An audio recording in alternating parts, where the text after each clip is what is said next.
86-inch, also 8K.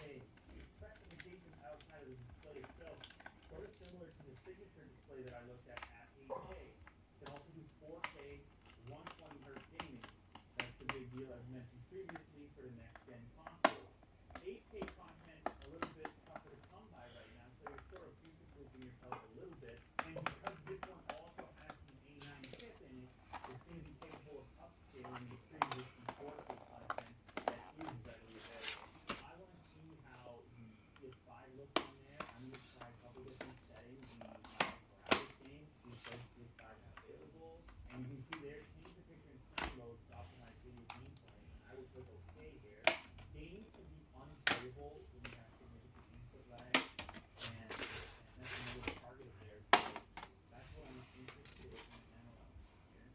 The settings exist, at least in this title and certain other titles, for fidelity versus performance, whether you want an increased frame rate or better texture shadows and so forth. So in this game right now, I have the fidelity setting turned off to make the most of the resolution, the display,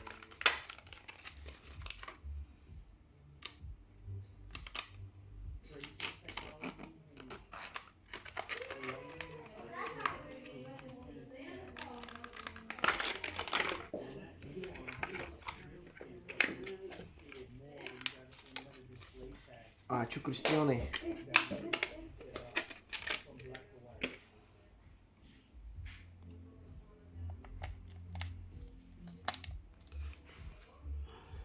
Kind of wild actually how this old animation format, these drawings, how decent they can look on modern technology.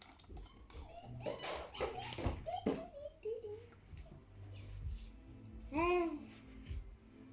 But here's the point, right? It doesn't matter if it's old content, new content, bad content, good content, low res, high res. Obviously, you're gonna want to feed the thing the best signal you possibly can.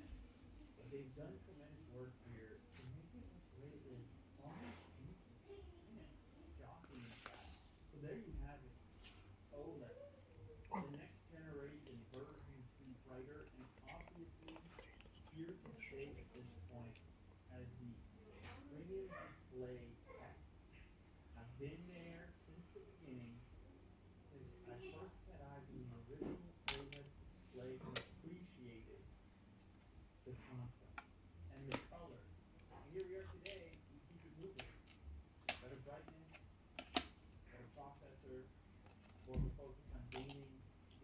This is the progression that you're looking for, and this is the progression I'm looking for with the technology that I love, and still hope many, many more people get a chance to interact with in their own homes. I love to see them becoming more affordable, and I still think it's a superior tech for any TV that you might be considering.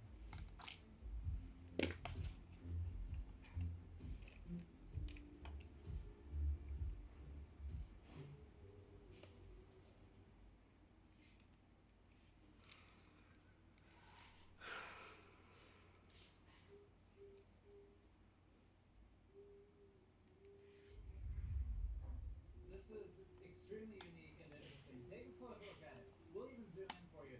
So see how long it takes for you to spot what is so interesting about this board. It's the fact that the socket is on the back.